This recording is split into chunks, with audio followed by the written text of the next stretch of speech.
Hola, ¿cómo están? Mi nombre es Juan Nicolás Osorio Giraldo, yo soy estudiante de Comunicación Social de la Universidad de AFIT y les vengo a presentar este video explicativo, pues espero les guste. Bueno, vamos a empezar hablando de la teoría de Ferdinand de Saussure, que son prácticamente los elementos de lingüística y comunicación. Bueno, Saussure era un lingüista suizo, nació en 1857, y murió en 1913. Bueno, este hombre es conocido como el padre de la lingüística moderna, y no es simplemente porque sí. Resulta que este lingüista fundó las bases para que a principios del siglo XX diera pues un giro de 180 grados el estudio de la lingüística, sobre todo la base de su libro El curso de lingüística general, el cual pues fue publicado en 1916.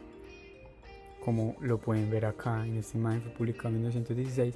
Y lo más curioso de todo es que no fue un libro que él leyó, sino que fue un libro que fue una recopilación que hicieron sus alumnos cuando él daba clase en la Universidad de Ginebra, y ellos recopilaron todos esos datos y pues lo publicaron. Él dio clases en la Universidad de Ginebra entre los años 1906 y 1910.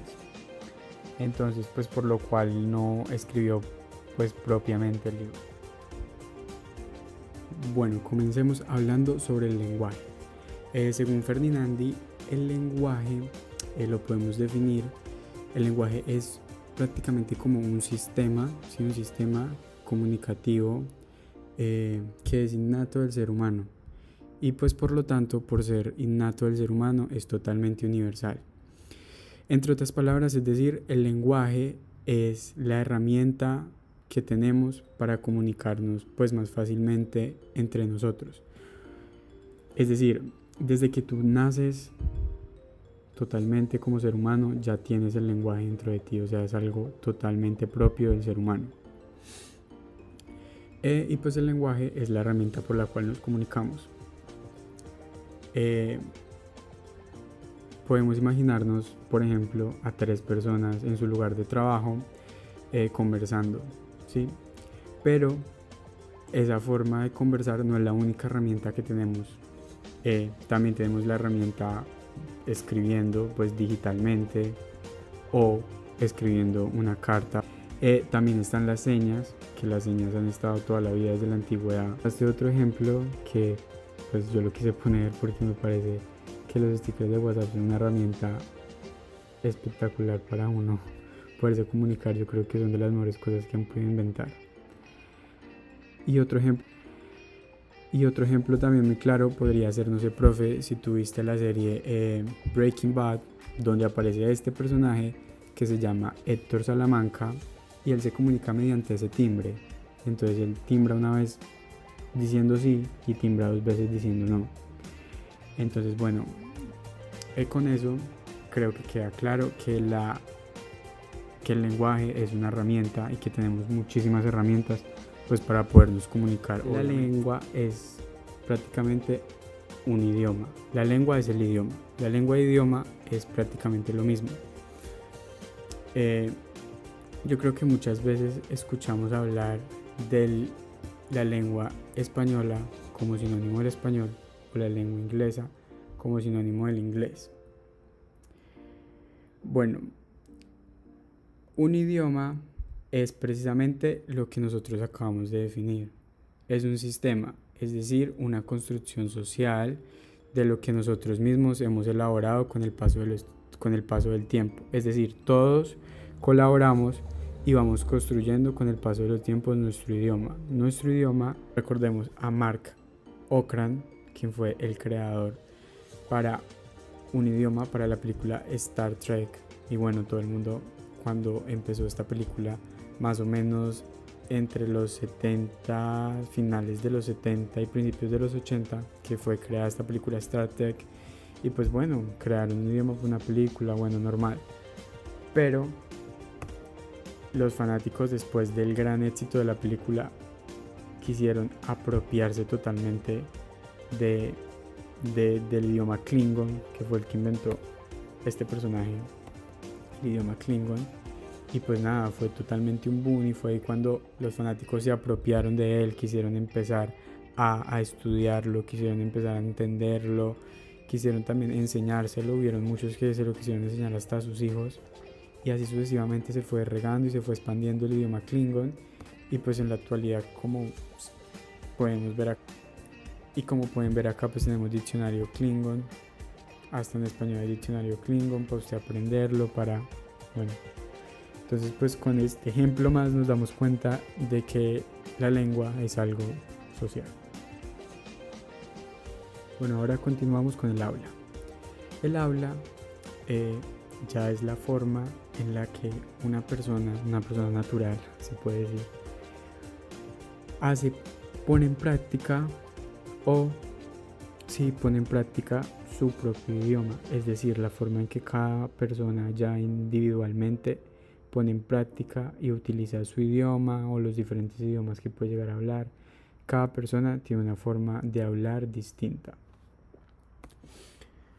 Como por ejemplo, no se habla el mismo español de Colombia al español que hay en España, como tampoco hablamos el mismo español en Colombia al español que hablan en Argentina, o no se habla el mismo español en Colombia al que se habla, no sé, en Antioquia y al que se habla en La Guajira, o el que se habla en Cundinamarca y en Santander, por decirlo, o en el norte de Santander.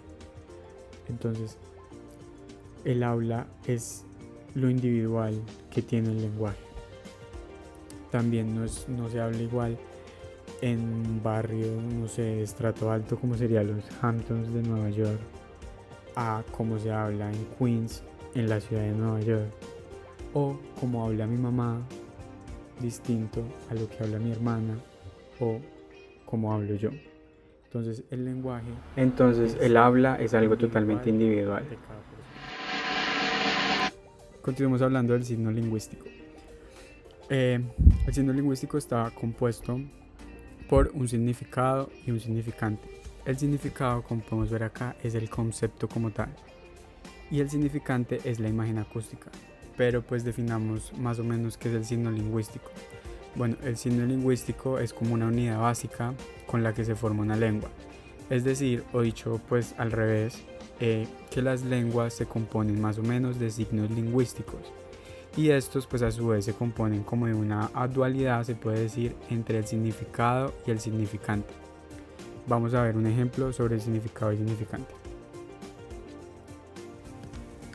Bueno, profe, perdón que aquí la letra me queda un poco feo, pero con este ejemplo quiero que quede más claro qué es un significado y qué es un significante. Entonces, sería, el significado es el concepto como tal y el significante es la imagen acústica que tenemos en nuestra cabeza. Los dos están conectados, ¿sí? Entre sí, el significado y el significante. Entonces acá tengo este ejemplo. Uy, se movió. Acá tengo este ejemplo, por lo menos esta flor. Entonces, esta flor sería esto sería el concepto, que sería el significado.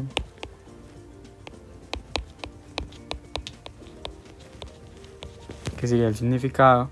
Y las letras que conforman ese significado sería nuestra imagen acústica, que sería F, L, O, R. Que esta sería nuestra imagen acústica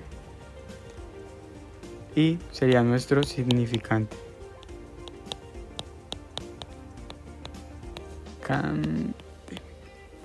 Listo, entonces, concepto, la flor, imagen acústica, pues es nuestro significante y están conectados entre sí. Espero haya quedado un poco más claro. Características o principios del signo lingüístico según Saussure. Bueno, la primera característica o principio es que el signo lingüístico es arbitrario. ¿Pero por qué es arbitrario?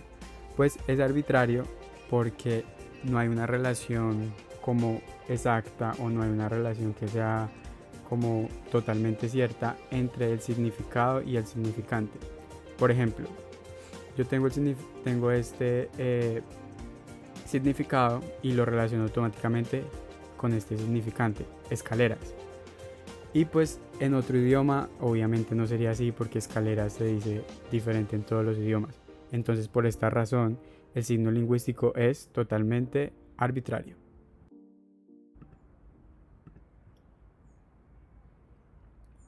Llegamos al segundo principio. El segundo principio nos dice que el sistema lingüístico es totalmente lineal, como lo podemos ver acá. ¿Y por qué es lineal?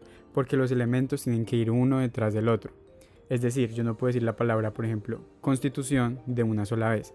Tengo que empezar con el sonido de la letra C, O, N, S y así sucesivamente. O para escribirlo de la misma manera, tiene que ir de esta forma lineal. Porque las palabras no pueden ir una encima de la otra porque no se entendería. Entonces, por eso el signo lingüístico es totalmente lineal.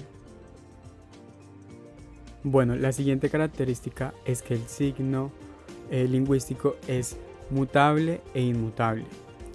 Pues es mutable porque va cambiando con los años. Como sabemos, el español no es el mismo de cuando se escribió el Quijote de la Mancha que el español de ahora. El español también, si le podemos preguntar a nuestros padres, no va a ser el mismo cuando ellos estaban pequeños al mismo que es ahora. Entonces se necesita que es mutable porque necesita paso del tiempo, y pues es inmutable porque no se puede cambiar en este mismo instante, sino que necesita el transcurso del tiempo, el transcurso de los siglos, y que el mismo idioma vaya evolucionando. A la siguiente característica, que es que el signo lingüístico es convencional. ¿Pero por qué es convencional? Porque somos toda una comunidad, y toda una comunidad estamos de acuerdo en tener un significado asociado con un significante.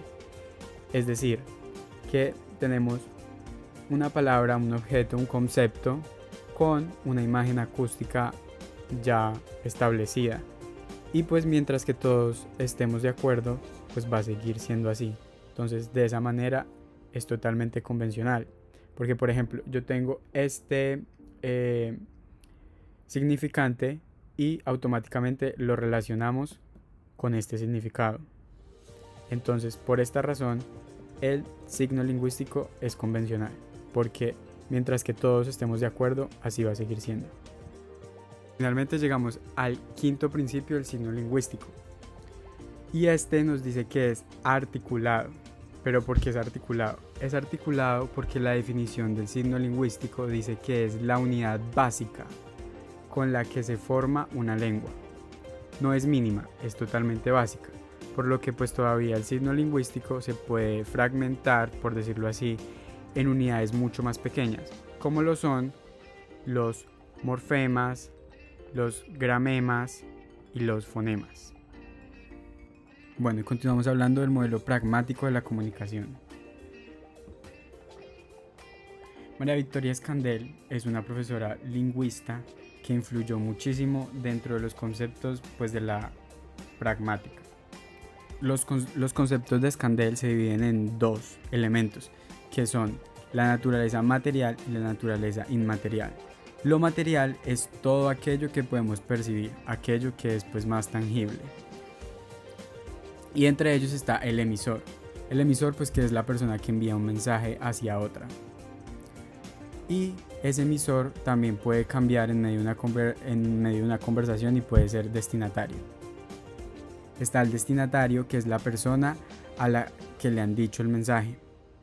Está el enunciado, que es el mensaje hecho por una persona cuando habla con otra. Y pues obvio, tiene que haber cierto sentido por el que dijiste ese mensaje. Y el entorno, que es el espacio en el que te comunicas. Esa inmaterial va a ser lo intangible, lo imaginable, y en ella está la información pragmática, que son las cosas que sabe la persona cuando habla, y es obvio que entre las dos personas tienen que haber gustos y conocimientos pues compartidos, por decirlo así, para que se puedan entender. Está la intención. Todo mensaje tiene que tener una intención, porque si no, pues no tendría cierto sentido que alguien lo haga. La intención es lo que quieres que la otra persona pues entienda. Está la relación social, que es un lugar en el que las personas que hablan comparten los mismos conocimientos. El tema cambia según el contexto en el que te encuentres. Por ejemplo, si estás en una iglesia, La conversación puede ser del tema religioso, pero si estás con tus amigos ya puede ser de un chisme o de algo que te haya pasado. La interpretación. La interpretación finalmente es cómo entiendes lo que te dijeron, entiendes el mensaje. Profe, espero que este video haya sido de tu agrado. Muchas gracias por verlo. Adiós.